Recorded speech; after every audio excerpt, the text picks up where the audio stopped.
This is today's the Hindu newspaper analysis session. Today we will discuss mainly three issues. The first issue is why India needs to clean its air.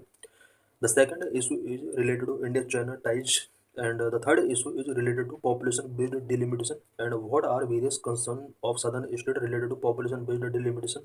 So let's discuss all the issues in detail. How China control air pollution? What has China done to control this air pollution? India's air pollution crisis is not just a seasonal inconvenience, it is persistent, silent pandemic that choke our lungs every winter and prevails throughout the year.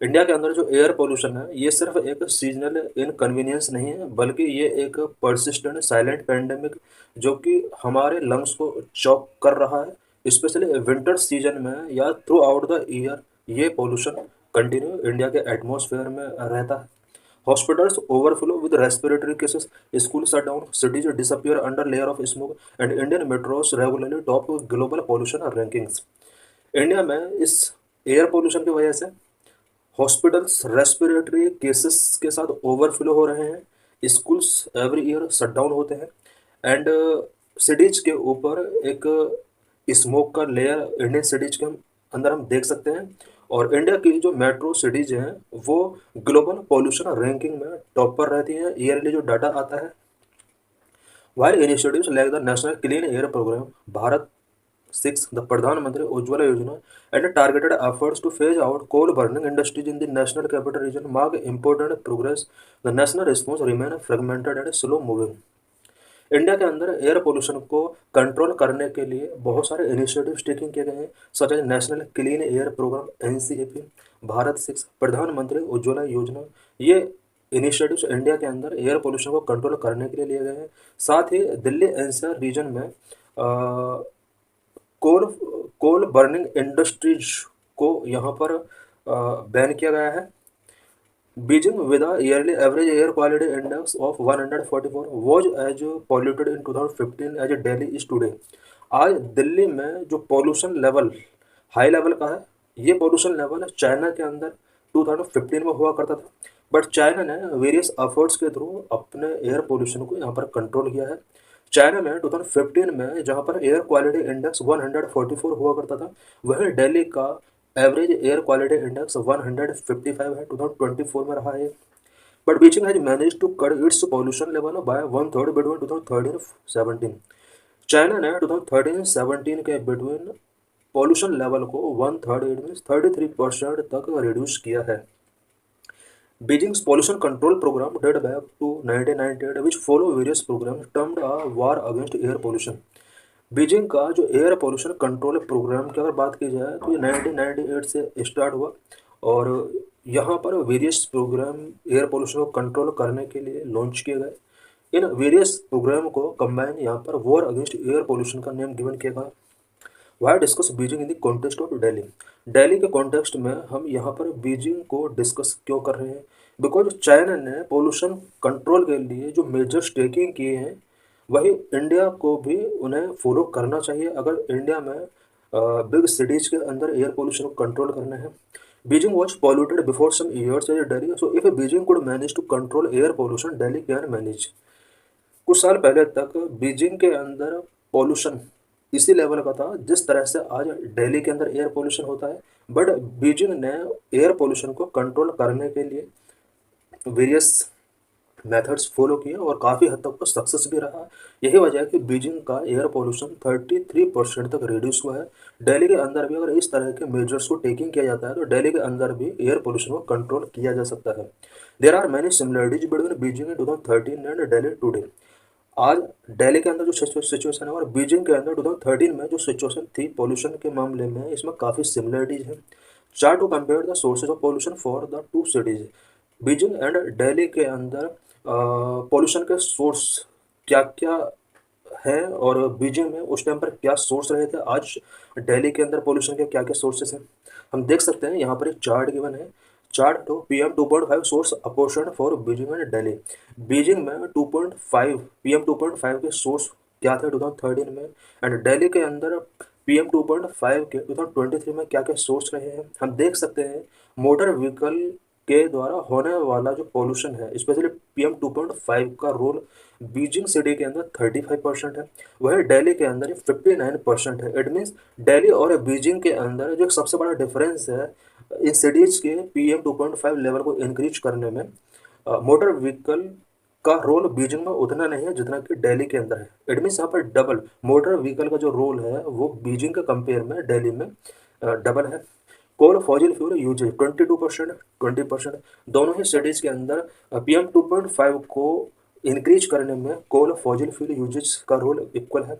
Industry का use हम देख सकते हैं, दिल्ली के अंदर कोई industry नहीं है और इस वजह से इंडस्ट्री का रोल यहाँ पर इंडस्ट्री का रोल PM 2.5 को इंक्रीज करने में 0 है। वहीं बीजिंग के अंदर इंडस्ट्री का रोल 18% है। कंस्ट्रक्शन या डस्ट का जो रोल है बीजिंग के अंदर वो 15% है एंड दिल्ली के अंदर 4% है। Miscellaneous 14% and 17%। What did Beijing do?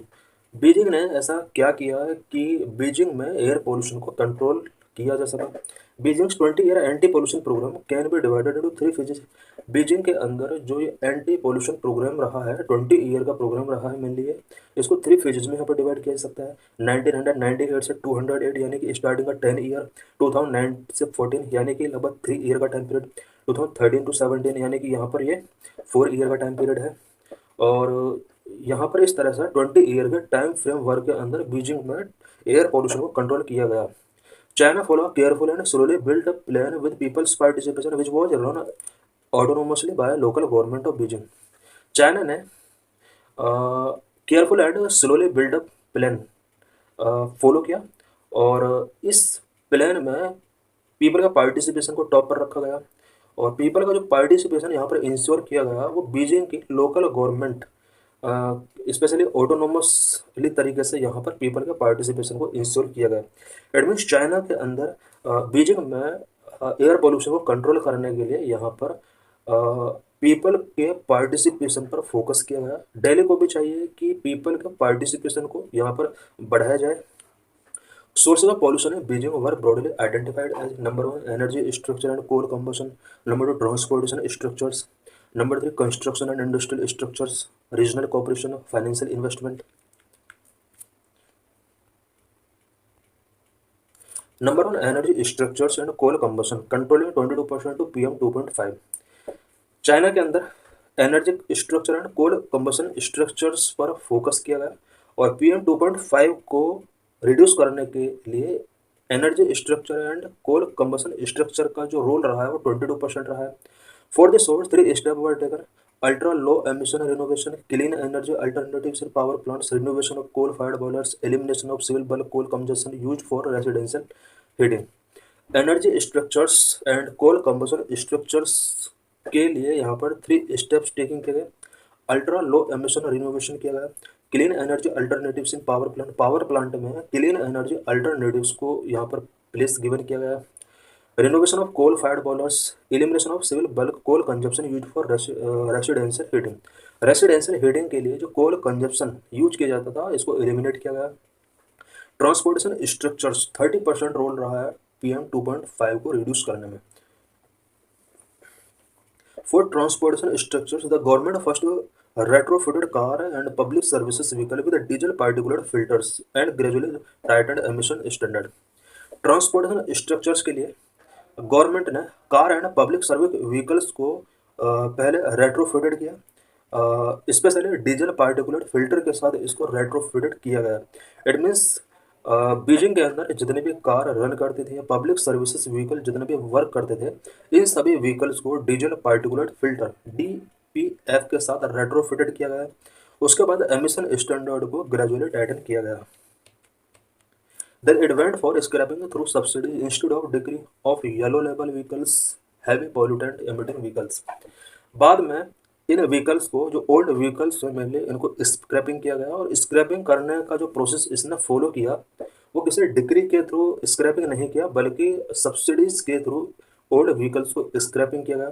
जिस तरह से इंडिया के अंदर हैवी पॉल्यूटेंट एमिटिंग व्हीकल्स को येलो लेबल्ड व्हीकल के तौर पर काउंट किया जाता है, चाइना के अंदर यहाँ पर स्क्रैपिंग पॉलिसी कोई स्टेट डिग्री के थ्रू नहीं बल्कि सब्सिडी के थ्रू यहाँ पर ये फॉलो किया गया। Subway and bus infrastructure was overhauled and expanded at a rapid rate. Subway and बस इंफ्रास्ट्रक्चर को रैपिड रेट से एक्सपेंड किया गया एंड साथ ही इसको ओवरहॉल किया गया। Number 3, construction and industrial structures. Construction and industrial structures का जो रोल रहा है PM 2.5 को रिड्यूस करने में 33% तक रहा है। As for the industrial and construction activities, tightening environmental requirement, creating a green construction management model, efficient washing facilities, and implementing video monitoring with panel action against violators of construction sites were some of the steps taken. Construction and industrial structures को यहाँ पर setup किया गया so that PM 2.5 को 33% तक reduce किया जा सका।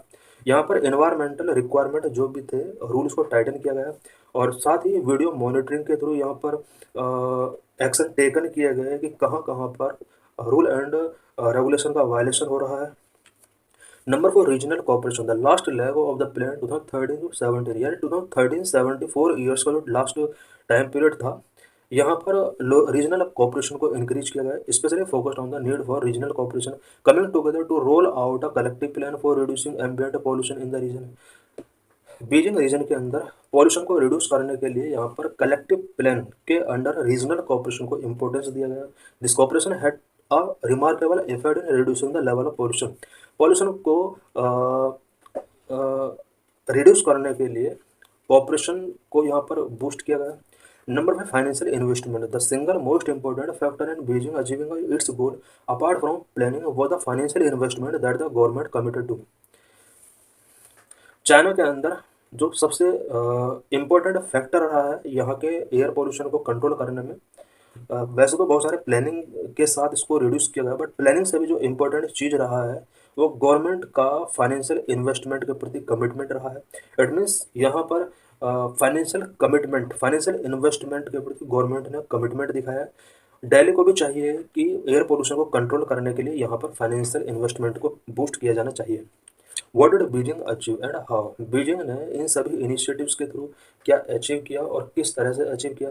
As a result of this meticulously planned strategy at multiple levels, between 2013-17, the four major pollutants targeted under the policy fell by 2013 से 14 के बीच में जो मेटिकुलसली प्लान्ड स्ट्रेटजी फॉलो की गई चाइना के अंदर, यहाँ पर 4 मेजर पॉल्यूटेंट को टारगेट किया गया और इनको काफ़ी हद तक रिड्यूस भी किया गया। सल्फर डाइऑक्साइड की अगर बात की जाए, सल्फर डाइऑक्साइड मीन्स SO2 83% तक रिड्यूस किया गया। नाइट्रोजन ऑक्साइड NO 43% तक रिड्यूस हुआ। वॉलेटाइल ऑर्गेनिक कंपाउंड VOC 42% तक यहाँ पर रिड्यूस हुआ एंड PM 2.5 59% तक यहाँ पर रिड्यूस हुआ। Fell in emissions of major pollutants in Beijing 2013-17। हम देख सकते हैं कि मेजर पॉल्यूटेंट का किस तरह से बीजिंग सिटी के अंदर फेल हुआ है। SO2 सल्फर डाइऑक्साइड 83% तक रिड्यूस हुआ। Sulphur SOX 43%, VOC 42%, PM 2.5 59%। अभी जो इससे पहले हमने डाटा स्टडी किया उसी का एक ग्राफिकल रिप्रेजेंटेशन है। What can Delhi learn from the Beijing experience? Beijing का जो पॉल्यूशन को कंट्रोल करने में एक्सपीरियंस है, दिल्ली उससे क्या लर्न कर सकती है? There are ideas on controlling pollution and Beijing is a perfect example to learn from. Air pollution को कंट्रोल करने के लिए वेरियस आइडियाज हो सकते हैं और सबसे बढ़िया जो एग्जांपल इसके लिए हो सकता है वो चाइना का बीजिंग सिटी इसका एक एग्जांपल हो सकता है, जहां पर बहुत ही कम टाइम के अंदर 83% तक पोल्यूशन रिड्यूस किया गया है। Firstly, since private transport is the biggest contributor to local pollution, an efficient and comfortable bus metro integrated transport system needs to be place. Because India के एयर पोल्यूशन में specially Delhi region की अगर बात की जाए तो प्राइवेट ट्रांसपोर्ट बिगेस्ट कंट्रीब्यूशन है, private transport का बिगेस्ट कंट्रीब्यूशन है इस एयर पोल्यूशन को इंक्रीज करने में। इसके लिए efficient and comfortable bus metro integrated transport system की हमें जरूरत है। Old vehicles need to be scrapped at the earliest through a well thought out subsidy for scrap program instead of banning them.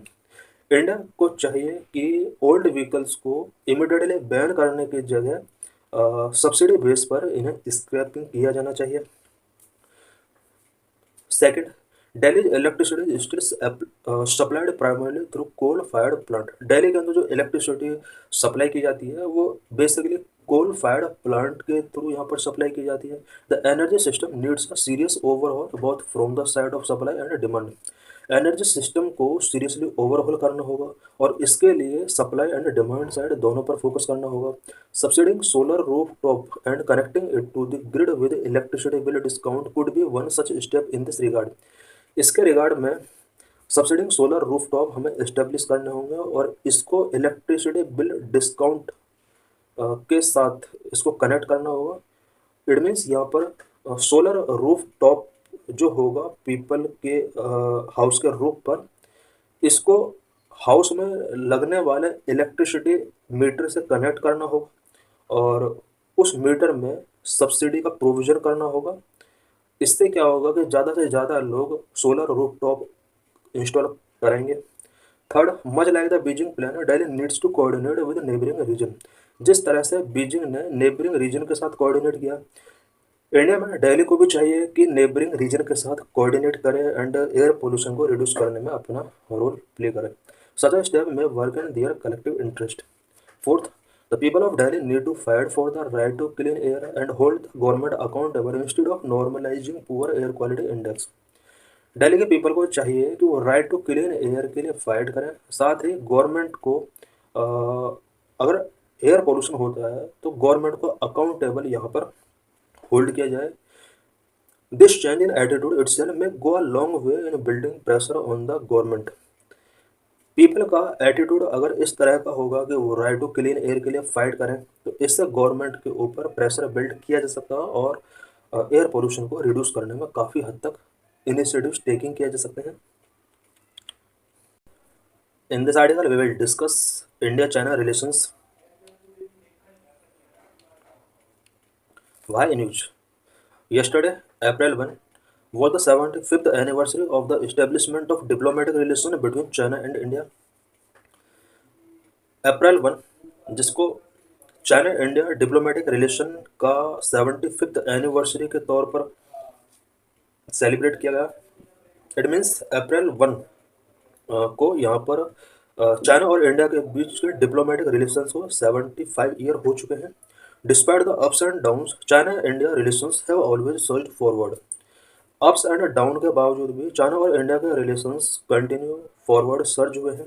India and China ties are said in the direction of improvement. दोनों countries के बीच में जो relation है या ties हैं वो improvement के डायरेक्शन में कंटिन्यू फॉरवर्ड हो रहे हैं। Recent development, disengagement troops and de-escalating tensions along the LAC, disengagement from all friction points। दोनों कंट्रीज के बीच में कुछ रिसेंट डेवलपमेंट के बारे में हम यहाँ पर कुछ पॉइंट्स डिस्कस करेंगे। Number 1, disengage troops and D-escalating tensions along LAC। LAC पर दोनों कंट्रीज के ट्रूप्स का डिसएंगेजमेंट हमने देखा एंड टेंशंस का डी-एस्केलेटिंग हमने देखा। In an agreement announced on 21 October 2024 the Indian army and People's Liberation Army forces agreed to disengage troops at Depsang and Demchok and proceed towards de-escalating tension along the LAC। अक्टूबर 21, 2024 के एक agreement के according Indian army and China की PLA के बीच में एक specially Depsang and Demchok region में ट्रूप्स को डिसएंगेज करने का यहाँ पर एग्रीमेंट किया गया। साथ ही LAC पर दोनों कंट्रीज के फोर्सेस के बीच में जो टेंशंस चल रही थी उसको डी-एस्केलेट करने का यहाँ पर एग्रीमेंट साइन किया गया। Disengagement from all friction points, at the result of this recent agreement the disengagement from all friction points at the LAC has now been fully achieved. LAC के ऑल फ्रिक्शन पॉइंट्स पर यहाँ पर disengagement से related agreement किए गए। India China special representative mechanism, India और China के बीच में स्पेशल रिप्रेजेंटेटिव मैकेनिज्म स्टेब्लिश किया गया था। India China special representative mechanism was constituted in 2003 to comprehensively address the complex dispute of China India 3488 kilometre border. India और China के बीच अबाउट 3888 किलोमीटर का बॉर्डर है और इस बॉर्डर पर कॉम्प्लेक्स डिस्प्यूट को एड्रेस करने के लिए 2003 में India China special representative mechanism constitute किया गया। The SRs mechanism over the years had met 20 times till 2019।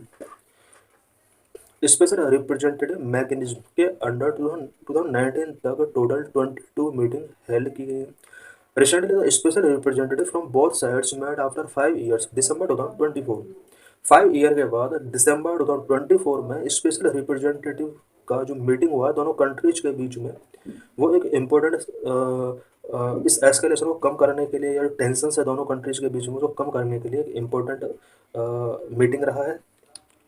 बहुत डिस्कस वेरियस इश्यूज, दोनों कंट्रीज का जो स्पेशल रिप्रेजेंटेटिव मीटिंग हुआ है कुछ इंपॉर्टेंट इश्यूज को यहाँ पर डिस्कस किया गया है, सच एज बॉर्डर इश्यूज को यहाँ पर डिस्कस किया गया, affirming outcomes of LAC disengagement, reinstallation of bilateral ties, discussions regarding resumption of Mansarovar Yatra and to discuss border trade. Critics argue that some की इश्यूज आर रिमेनिंग, क्रिटिक्स का कुछ argument है because इस मीटिंग के अंदर कुछ इंपॉर्टेंट इश्यूज को discuss नहीं किया गया है। Number of terms of disengagement, disengagement जो हुआ है दोनों कंट्रीज के डिफेंस के बीच में उसके क्या क्या टर्म एंड कंडीशन है। नंबर ऑफ पेट्रोलिंग डायनेमिक्स क्या क्या रहे हैं। नंबर 3 कंसर्न रिगार्डिंग स्टेटस क्यो। Number 4 buffer zone and territorial impact. Number 5 eastern sector concern. Number 6 policy consistency. Number of terms of disengagement. There is no definitive information on terms of disengagement in Depsang and Demchok. Depsang and Demchok region में जो disengagement यहाँ पर sign किया गया है उसके term and conditions क्या है। लोगों को डाउट है कि कहीं ऐसा तो नहीं है कि इंडिया ने सरेंडर किया है। It is also uncertainty over Indian troops resuming patrolling at a traditional point Depsang plain Chardinglangla and CNN junction. ये अनसर्टेनिटी है कि इंडियन ट्रूप्स ट्रेडिशनल पॉइंट पर पेट्रोलिंग को रिज्यूम कर सकते हैं। इंडियन पीपल के माइंड में इस टाइम ये डाउट है बिकॉज यहाँ पर एग्रीमेंट डिसएंगेजमेंट के टर्म एंड कंडीशंस को ओपन नहीं किया गया गवर्नमेंट के द्वारा। Number of patrolling dynamics, extent of Chinese petrol on the Indian side of the LAC remain unanswered. यहाँ पर LAC पर इंडियन साइड में चाइनीज पेट्रोल का एक्सटेंट क्या होगा इससे रिलेटेड अभी कोई आंसर गिवन नहीं किया है गवर्नमेंट ने। Number 3 concern regarding status quo. The status quo along the border altered by China since April 2020. अप्रैल 2020 से चाइना ने बॉर्डर पर जो स्टेटस को था उसको अल्टर किया है। There is a need to prioritise restoring status quo. India के लिए बहुत इंपॉर्टेंट हो जाता है कि जो 2020 से पहले सिचुएशन थी उसको रीस्टोर किया जाए। Various military expert indicate restricted access to traditional patrolling point. Number four buffer zone and territorial impact, creation of buffer zone है जो territorial implications for India. India को चाहिए कि बफर जोन क्रिएशन किए जाएं सो दैट इसका territorial implications बहुत ही इंपॉर्टेंट है। बफर जोन इसके थ्रू हम सिक्योरिटी को इंश्योर कर सकते हैं। Number 5 eastern sector concern, reports of Chinese patrol in Yangtze have not been addressed and discussed. Yangtse Arunachal Pradesh के अंदर एक रीजन है, इसके अंदर चाइना का पेट्रोलिंग देखा गया है और इससे रिलेटेड इश्यूज को यहाँ पर एड्रेस में डिस्कस नहीं किया गया है। Number 6 policy consistency. While the army reiterates the need for April 2020 status quo, but the MEA no longer mentions restoration of status quo ante, which could risk China's grey zone advancement. Army ने ये हमेशा retreat किया है कि अप्रैल 2020 से before जो status को था जो कंडीशन थी उसको रीस्टोर किया जाए। Significance of stable relation with China, India और चाइना के लिए क्यों इंपॉर्टेंट है कि दोनों कंट्रीज के बीच में स्टेबल रिलेशन हो। Number 1 enhanced border stability, de escalation would prevent future clashes and allow resources to be diverted to developmental priorities. दोनों कंट्रीज के बीच में जो डी एस्केलेशन हुआ है ये फ्यूचर क्लैशेस को प्रिवेंट करेंगे, साथ ही दोनों कंट्री अपने अपने रिसोर्स को डेवलपमेंटल प्रायोरिटी के लिए डाइवर्ट कर सकते हैं। अभी दोनों कंट्रीज के बीच जो डिफेंस क्लैशेस होते हैं इसमें दोनों कंट्रीज का बहुत ज़्यादा रिसोर्स भी एक्सपेंड होता है। उन रिसोर्स को इन क्लैशेस पर एक्सपेंस ना करके यहाँ पर डेवलपमेंटल वर्क में इन्हें यूज किया जा सकता है। Number 2 economic interest, a stable relationship between India and China is crucial as China is India's largest trading partner, third largest export market. India और चाइना के बीच स्टेबल रिलेशनशिप बहुत ही इंपॉर्टेंट है बिकॉज चाइना और इंडिया के बीच बहुत ही massive level पर trade होता है। इंडिया का लार्जेस्ट ट्रेडिंग पार्टनर चाइना ही है और थर्ड लार्जेस्ट एक्सपोर्ट मार्केट भी इंडिया है चाइना के लिए। 2/3 of India's total active pharma ingredients sourced from China. 2/3 means about 66% active pharma ingredients India के चाइना से इंपोर्ट कराए जाते हैं। Number 3 energy security, cooperation with China is necessary to receive about hydrological information of transborder rivers Brahmaputra to secure India hydro electric potential. India के hydro electric potential को secure करने के लिए हमें चाहिए कि चाइना हमें time to time hydrological information provide करें। बिकॉज कुछ transborder rivers such as Brahmaputra, जिसके थ्रू हम हाइड्रो इलेक्ट्रिक डेवलप करते हैं, हाइड्रो इलेक्ट्रिसिटी। और इस तरह से दोनों कंट्रीज के रिलेशन अगर बेटर रहेंगे तो हम चाइना से हाइड्रोलॉजिकल इंफॉर्मेशन टेकिंग कर सकते हैं। Both countries are major importer of oil in Asia, their cooperation would increase their bargaining power to avoid Asian premium. India और चाइना दोनों ही कंट्रीज एशिया के ऑयल के बहुत बड़े इंपोर्टर रहे हैं। दोनों कंट्री बार्गेनिंग पावर में अपने कॉपरेशन को इंक्रीज कर सकते हैं। China control about 90% of global rare earth metals production. Global rare earth metals production 90% China के अंदर ही होता है। More than 80% of solar modules and cells are imported from China. They are crucial to emerging technologies, renewable energy and electric vehicles. 80% से ज़्यादा solar module and cells India China से import करता है। और इंडिया अगर चाहता है कि इमर्जिंग टेक्नोलॉजी को बूस्ट किया जाए तो उसके लिए हमें emerging technology specially renewable energy and electric vehicles के सेक्टर में हमें अगर अपने आप को ग्रो करना है तो उसके लिए चाइना की हेल्प, स्पेशली सोलर मॉड्यूल और सेल के लिए हम उस पर डिपेंडेंसी अपनी बना के रखनी पड़ेगी। दोनों कंट्रीज के बीच अगर रिलेशन स्टेबल रहते हैं तो ये हम renewable energy and electric vehicle sector में अपने आप को ग्रो कर सकते हैं। Number 4, Jio political leverage for India nuclear suppliers group mechanism. China support is necessary. अगर इंडिया चाहता है न्यूक्लियर सप्लायर ग्रुप मेंबरशिप इसको मिले तो इसके लिए चाइना का सपोर्ट बहुत ही इंपॉर्टेंट है। अगर चाइना और इंडिया के बीच में कंटिन्यू अगर क्लैश होते रहेंगे तो कभी भी इंडिया न्यूक्लियर सप्लायर ग्रुप का मेंबर नहीं बन सकेगा। Resolving dispute enhance India's credibility lead to its bid for permanent UNSC seat. India और चाइना के डिस्प्यूट जितने कम होंगे, स्पेशली इंडिया के डिस्प्यूट चाइना से जितने कम होंगे, इससे इंडिया की क्रेडिबिलिटी वर्ल्ड लेवल पर इंक्रीज होगी। और अगर क्रेडिबिलिटी इंक्रीज होगी इससे इंडिया का यूएनएससी में परमानेंट सीट के लिए क्लेम इजी हो जाएगा। Number 5, counterbalancing western dominance. Western dominance को काउंटर बैलेंस करने में भी इंडिया और चाइना का कॉपरेशन बहुत ही इंपॉर्टेंट है। China and India can challenge western hegemony pushing for reform IMF, WTO and UN. China और इंडिया दोनों मिलकर वेस्टर्न हेजेमोनी को चैलेंज कर सकते हैं, साथ ही आईएमएफ, डब्ल्यूटीओ एंड यूएन के अंदर कुछ रिफॉर्म को पुशिंग कर सकते हैं। It could promote a balance of power within Asia and can deter aggressive policies by the West. China और इंडिया दोनों ही एशिया में बैलेंस ऑफ पावर को प्रमोट कर सकते हैं और वेस्ट के द्वारा जो भी एग्रेसिव पॉलिसीज टेकिंग की जा रही है उनको टैटर करने में भी इन दोनों कंट्रीज का एक इंपॉर्टेंट रोल हो सकता है। What is way forward? Strengthen diplomatic dialogue. India should prioritize continuous diplomatic dialogue with China to prevent future escalations and misunderstanding and to solidify the agreement rigid. Future में होने वाले एस्केलेशंस and misunderstanding को prevent करने के लिए India को चाहिए कि वो चाइना के साथ कंटिन्यू डिप्लोमेटिक डायलॉग रनिंग करता रहे। Number, enhance border infrastructure defence preparedness. India को बॉर्डर इंफ्रास्ट्रक्चर को इन्हांस करना होगा, साथ ही डिफेंस प्रिपेयर्डनेस को इन्हांस करना होगा। India should increase investment to improving border infrastructure and logistics to support troop mobility and supply lines. Troop mobility and supply lines को सपोर्ट करने के लिए इंडिया को अपना बॉर्डर इंफ्रास्ट्रक्चर एंड लॉजिस्टिक को इम्प्रूवमेंट करना होगा, इस पर इन्वेस्टमेंट को इंक्रीज करना होगा। Number 2, transparency and consensus based decision. India जो भी बॉर्डर डिसीजन लेता है उसमें ट्रांसपेरेंसी होना चाहिए और कॉन्सेंसस बेस्ड डिसीजन टेकिंग किए जाने चाहिए। There is a need for greater transparency from the government and need to broad consensus with opposition on China policy. India का चाइना पॉलिसी जो भी है, गवर्नमेंट को चाइना पॉलिसी रिलेटेड ओपोजिशन का consensus यहाँ पर कंटिन्यू मेंटेन करना होगा। साथ ही गवर्नमेंट का जो भी पॉलिसी है चाइना को लेकर उसमें ट्रांसपेरेंसी, ग्रेटर ट्रांसपेरेंसी होना चाहिए।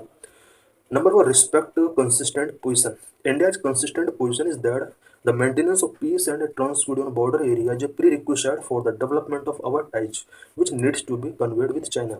इंडिया का अपना एक पोजिशन रहा है, इंडिया का पोजिशन ये रहा है कि इंडिया के साथ अगर रिलेशन को या टाइज को अगर कंटिन्यू रखना है, बेटर तरीके से रखना है, तो दोनों कंट्रीज के बीच में पहले peace and tranquillity on border areas, यानी बॉर्डर एरियाज पर पीस एंड ट्रैंक्विलिटी यहाँ पर इस्टेब्लिश करना होगा।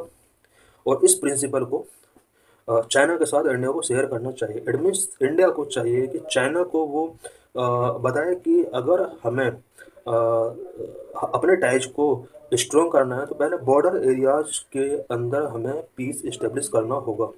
While challenges persist due to China's assertive policies, strategic preparedness is crucial for securing India's interest and ensuring regional balance in Asia.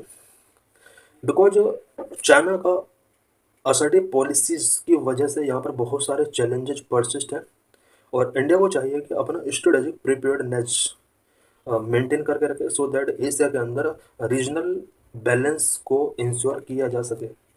This is PYQ related to this article. Upcoming delimitation in India, why southern states are worried. India में जो आने वाला delimitation है उसको लेकर southern state worried क्यों है. Richer state could launch political clout and population based delimitation. ऐसा एक्सपेक्ट क्यों किया जा रहा है कि अगर इंडिया के अंदर पॉपुलेशन बेस्ड डिलिमिटेशन होता है तो रिचर स्टेट को लॉस हो सकता है. Why news. The meeting of the Chief Minister and leaders of political parties invited by Tamil Nadu Chief Minister M.K. Stalin to discuss the proposed delimitation exercise will be held in Chennai on March 22. There has been a renewed debate about delimitation after the issue was raised by Chief Minister of Tamil Nadu. Tamil Nadu chief minister ने recently delimitation exercise से related कुछ political parties के member का यहाँ पर meeting conduct कराया है. The delimitation of constituencies for Lok Sabha and state legislative assemblies to be carried out on the basis of the first census after 2026. Lok Sabha and state legislative assemblies constituencies के लिए delimitation जो किया जाएगा और 2026 के बाद जो भी फर्स्ट सेंसस होगा उसके बेस पर यहाँ पर डिलिमिटेशन कॉन्स्टिट्यूट किया जाना है. What is delimitation exercise. Delimitation exercise real में क्या है. Delimitation means the process of fixing the number of seats and boundaries of territorial constituency in each state for the Lok Sabha and legislative assemblies. Each state के अंदर Lok Sabha and state legislative assemblies के लिए number of seats and territorial boundaries fixing करने का जो process होता है this is known as a delimitation process. This exercise performed by the delimitation commission that is set up by an act of parliament. Delimitation process जो perform किया जाता है वो पार्लियामेंट के द्वारा सेटअप किए गए डिलिमिटेशन कमीशन के द्वारा किया जाता है. इट मीन्स डिलिमिटेशन एक्सरसाइज करने का जो वर्क गिवन किया गया है वो डिलिमिटेशन कमीशन को गिवन किया गया है और डिलिमिटेशन कमीशन पार्लियामेंट के एक एक्ट के थ्रू इस्टेब्लिश किया जाता है. Such an exercise was carried out based on the 1951, 1961, 1971 census. इससे पहले भी डिलिमिटेशन एक्सरसाइज कंडक्ट किया जा चुका है और उसके लिए जो बेस माना गया था वो 1951 सेंसस, 1961 सेंसस, 1971 सेंसस को बेस माना गया. The number of seats in the Lok Sabha based on the 1971 census was fixed at 543 when population was 54.8 crore.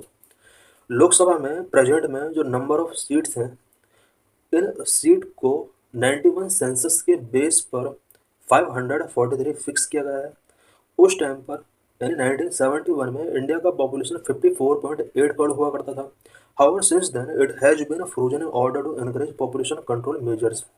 Population control measures को इनक्रेज करने की वजह से नंबर ऑफ सीट्स को यहाँ पर फ्रोजन कर दिया गया है. इट मीन्स लोकसभा के अंदर करंट में 543 सीट होती है मेंबर्स की.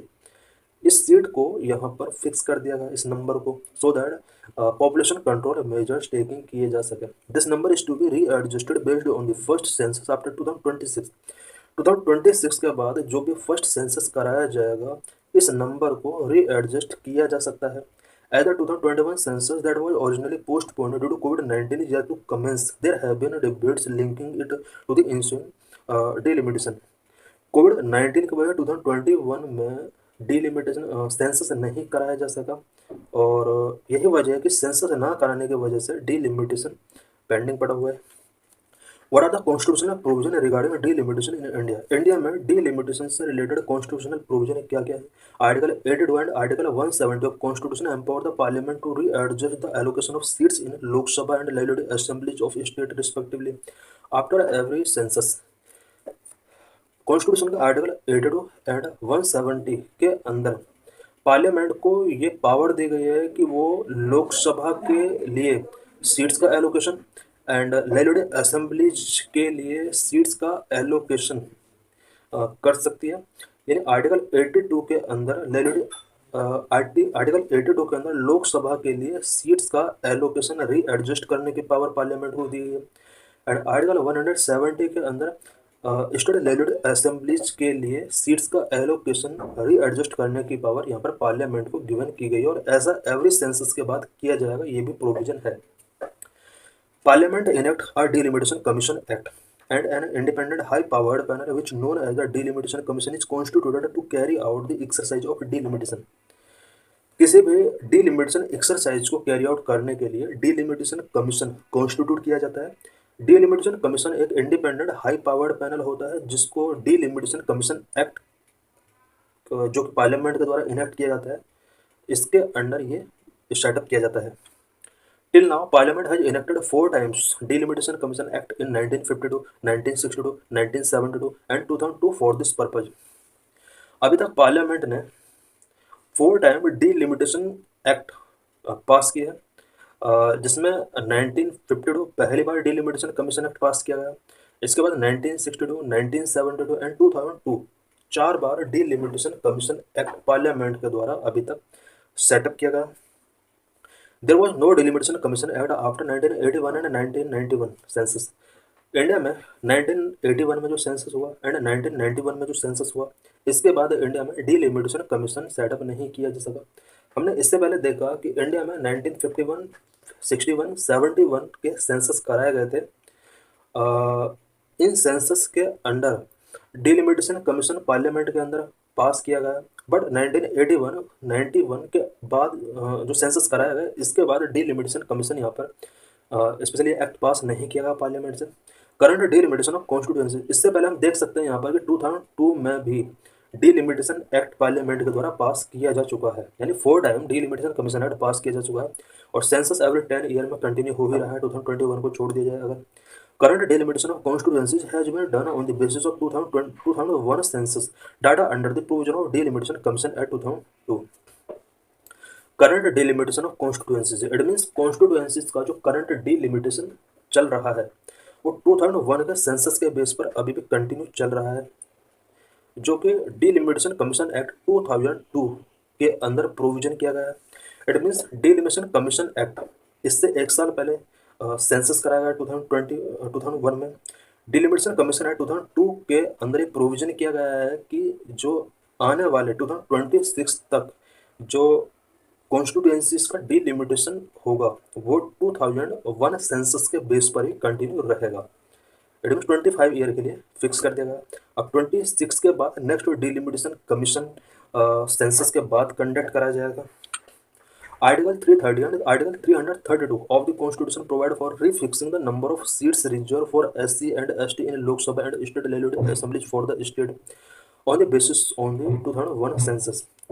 कॉन्स्टिट्यूशन के आर्टिकल 330 एंड 332 के अंदर प्रोविजन किया गया है कि SC STs के लिए Lok Sabha and state legislative assemblies के अंदर सीट्स को रिजर्व किया जाएगा, और इसके लिए भी 2001 सेंसस को बेस माना जाएगा।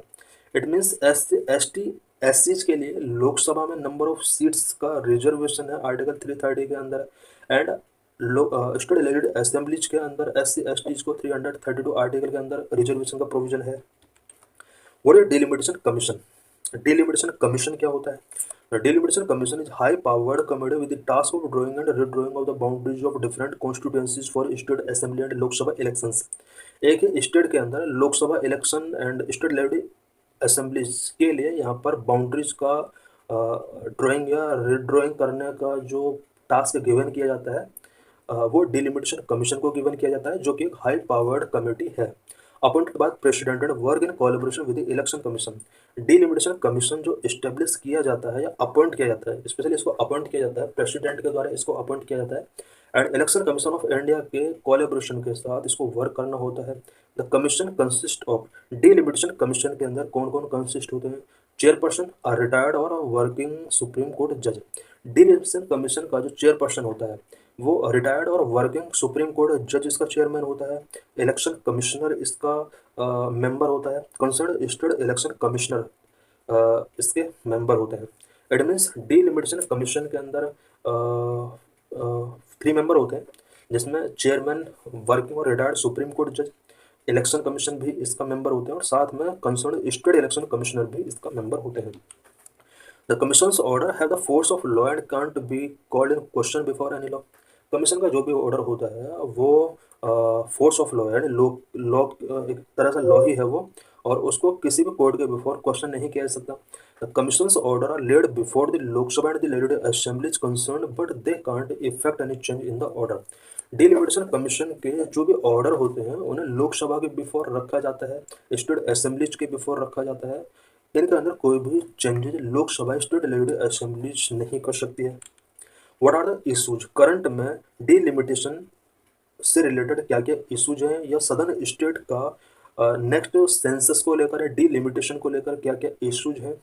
The population explosion that happened in our country during the last 5 decades has been uneven with some state like UP, Bihar, MP, Rajasthan having a greater increase then states like Kerala, Tamil Nadu, Karnataka and Andhra Pradesh. Last 5 decades के during country का जो population है वो uneven तरीके से increase हुआ। कुछ state such UP, Bihar, MP, Rajasthan के अंदर पॉपुलेशन ग्रेटर इंक्रीज हुआ है, जबकि कुछ southern state like Kerala, Tamil Nadu, Karnataka and Andhra Pradesh में पॉपुलेशन स्लो स्पीड से इंक्रीज हुआ है। There are two scenarios that are being discussed with respect to the divide delimitation exercise। अभी जो ये delimitation exercise होने वाला है इसके रिस्पेक्ट में टू scenarios के बारे में बात की जा रही है। The first is to continue with the existing 543 seat and their distribution among various states. First जो कॉन्सेंसस है, फर्स्ट जो डिबेट है वो ये है कि 543 सीट्स लोकसभा की जो हैं इन्हें कंटिन्यू रखा जाए और वेरियस स्टेट्स में इसको रीडिस्ट्रीब्यूशन जो किया जा रहा है या इंक्रीज करने की जो बात की जा रही है उसको इंक्रीज ना किया जाए, बल्कि जो सीट्स हैं उसको वैसे ही रहने दिया जाए जो कंटिन्यू चल रहा है। The second is to increase the number of seats to 848 with proportional increase among various state. Second जो डिबेट है वो ये है कि लोकसभा के नंबर ऑफ सीट्स को 848 तक इंक्रीज कर दिया जाए। Proportional representation, the number of seats in Lok Sabha based on 1971 census was fixed at 543 when the population was 54.8 crore. However, since then it has frozen in order to encourage population control measure।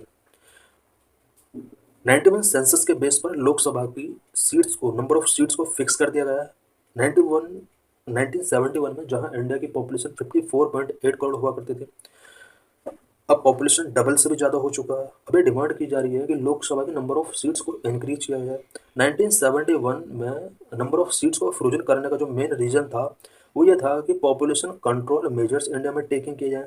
Exhibit 1, if seats are retain at 543 and apportioned among states based on 2026 population.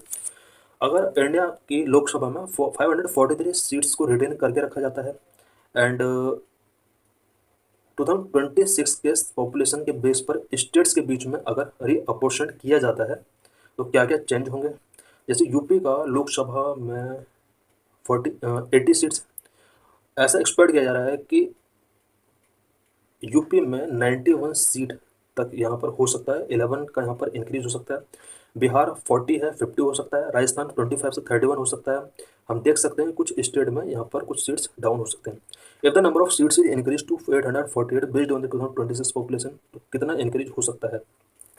UP में 80 से 143 हो सकता है। It means अगर 543 seat retain करके रखा जाता है लोकसभा के लिए और स्टेट्स के बीच कुछ सीट का अपोर्शन किया जाता है तो कितना इंक्रीज हो सकता है। लेकिन अगर लोकसभा के नंबर ऑफ सीट को इंक्रीज किया जाता है 848, तो किन स्टेट में कितना नंबर इसका इंक्रीज हो सकता है। यूपी में 80 से 143 हो सकता है, बिहार 40 से 79 हो सकता है, राजस्थान 25 से 50 हो सकता है। उसी तरह से वेरियस स्टेट का नंबर यहाँ पर गिवन है। Will be against the basic structure of federalism in our polity, क्या हमारी पॉलिटी का जो फेडरलिज्म का जो बेसिक स्ट्रक्चर है क्या ये उसके अगेंस्ट होगा। Smaller state bound to be at a disadvantage as per exhibit 2 which is based on a projected population. It is evident that southern state, smaller state in the north like Punjab, Himachal Pradesh and Uttarakhand as well as the northeast state are bound to be at a disadvantage when compared to the larger northern state। Exhibit 2 के according अगर लोकसभा की 848 seats कर दी जाती हैं तो इसकी वजह से इंडिया के कुछ स्टेट्स को लॉस हो सकता है। सच है सदर्न स्टेट को लॉस हो सकता है, smaller state in north such as Punjab, Himachal Pradesh, Uttarakhand को लॉस होगा। सदर्न स्टेट को भी इसकी वजह से डिसएडवांटेज हो सकता है और लार्ज नॉर्थ स्टेट को इसमें सबसे ज़्यादा प्रॉफिट होने वाला है। दिस में go against the basic structure of the federalism in our polity. इससे हमारी पॉलिटी का जो बेसिक स्ट्रक्चर ऑफ फेडरलिज्म है उसका वायलेशन हो सकता है। It will lead to a feeling of disenchantment in the states that stand to lose in their proportional representation and thereby political significance despite controlling their population. Because कुछ important state specially southern state जिन्होंने population control में एक important role play किया है, अगर इनका number of seat Lok Sabha के अंदर रिड्यूस होता है तो इन्हें इनका जो पार्लियामेंट के अंदर जो प्रोपोर्शनल रिप्रेजेंटेशन होना चाहिए वो लॉस हो सकता है। Southern state that have 24% share in the number of seats at present would see it decline by 5%। Present में सदर्न स्टेट का लोकसभा के अंदर जो परसेंटेज है वो 20%, 24%, यानी 24 रिप्रेजेंटेशन लोकसभा के अंदर सदर्न स्टेट का है। अगर ये सीट्स इंक्रीज होती हैं तो इनका जो रिप्रेजेंटेशन है वो कम हो सकता है, 5% तक रिड्यूस हो सकता है। इट मीन्स यहाँ पर अगर 848 सीट्स की जाती है न्यू पॉपुलेशन सेंसस के बेस पर, तो यहाँ जो नॉर्थन लार्ज स्टेट हैं उनका नंबर बढ़ेगा और सदर्न स्टेट का पॉपुलेशन कम हुआ है, पॉपुलेशन के बेस पर इसका मतलब ऑटोमेटिक इनका नंबर कम होगा। जहाँ सदर्न स्टेट का लोकसभा के अंदर 24% रिप्रेजेंटेशन है करंट में, वहीं ये रिड्यूस होकर 5% तक आ जाएगा। इस broad principle of one citizen one vote one value diluted in the interest of population control. क्या पॉपुलेशन कंट्रोल के लिए जो number of seats of Lok Sabha froze किया गया था 1971 सेंसस के अकॉर्डिंग, क्या ऐसा one citizen one vote one value dilute हुआ है? डेमोक्रेसी मीन्स रूल और government by the people. It follow that the government is elected by the majority with the broad principle of one citizen one vote one value. This principle has been diluted in the interest of population control since 1976 when the delimitation exercise was postponed for the first time। Democracy का meaning होता है rule और government of the people. Government का rule, people का rule और government होना चाहिए किसी भी कंट्री के अंदर अगर डेमोक्रेसी इस्टेब्लिश करना है। और मेजोरिटी के द्वारा इलेक्ट की गई गवर्नमेंट, किसी भी कंट्री के अंदर जो गवर्नमेंट होती है मेजोरिटी के बेस पर इलेक्ट की जाती है। And one citizen one vote one value के प्रिंसिपल को फॉलो किया जाना चाहिए किसी भी कंट्री के अंदर। और इसी प्रिंसिपल के बेस पर 1976 में पॉपुलेशन कंट्रोल करने के लिए 1976 में यहाँ पर लोकसभा के लिए नंबर ऑफ सीट्स को फ्रोजन कर दिया गया था। रिप्रेजेंटेटिव कैपिंग इन यूएस के अंदर किस तरह से रिप्रेजेंटेटिव को कैपिंग किया गया? In a federation like the US, the number of seats in the House of Representatives has been kept at 435 since 1913। यहाँ पर यूएस का हम एग्जांपल टेकिंग करते हैं। 1913 में हाउस ऑफ रिप्रेजेंटेटिव के लिए जो मेंबर्स का कैपिंग किया गया था नंबर यहाँ पर 435 पर कैपिंग किया गया है। तो the population of the country has increased almost 4 time from 9.4 crore 1911 to an estimated 34 crore in 2024। US में 1911 में पॉपुलेशन 9.4 करोड़ था। उस टाइम पर हाउस ऑफ रिप्रेजेंटेटिव सीट्स यहाँ पर 435 फिक्स किया गया। बट 2024 में यूएस का population 4 times, it means 34 crore तक इंक्रीज हो चुका है। लेकिन यहाँ पर इस हिसाब से हाउस ऑफ रिप्रेजेंटेटिव्स में नंबर ऑफ सीट इंक्रीज होना चाहिए बट इंक्रीज नहीं हो रहा है। इंडिया में भी डिबेट है कि जिस तरह से इंडिया में पॉपुलेशन डबल से भी ज़्यादा हो चुका है तो नंबर ऑफ सीट्स को भी यहाँ पर इंक्रीज किया जाना चाहिए। बट यूएस का हम एग्जांपल देख सकते हैं कि यहाँ पर नंबर ऑफ सीट्स इंक्रीज नहीं की गई जबकि पॉपुलेशन 4 टाइम्स इंक्रीज हो चुका है। What can be a solution? The country has functioned with 543 Lok Sabha MPs for the past 5 decades while the population increased from 55 crore to 145 crore। Past 5 decades से India में Lok Sabha 543 seats के साथ function कर रही है जबकि इंडिया का population उस टाइम पर 54 करोड़ के आसपास था, 145 करोड़ के आसपास हो गया। Population will decline. India's population is projected to peak at around 165 to 170 crore, an increase of around 15% from the current level in the next 3 decades and then decline।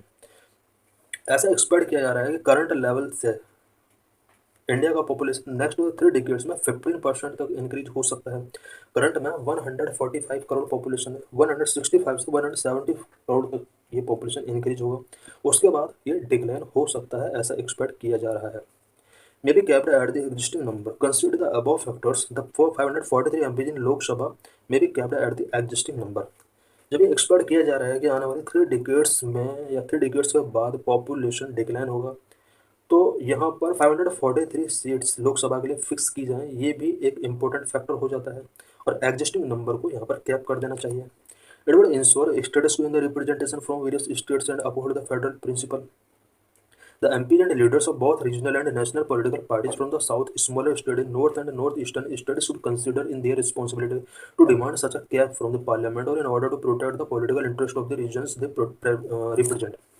Various political parties के leaders को यहाँ पर 543 seats को capping के लिए demand करना होगा। The number of MLA in each state में भी इंक्रीज। एक दूसरा ऑप्शन ये भी है कि एमएलए के नंबर ऑफ सीट्स को यहाँ पर इंक्रीज कर देना चाहिए, और लोकसभा के लिए नंबर ऑफ सीट्स को यहाँ पर कैपिंग कर देना चाहिए। The number of MLA in each state में भी increase in line with the projected population to address the democratic representational requirement. Democratic representational requirement को एड्रेस करने के लिए यहाँ पर एमएलए के नंबर ऑफ सीट्स को इंक्रीज किया जा सकता है।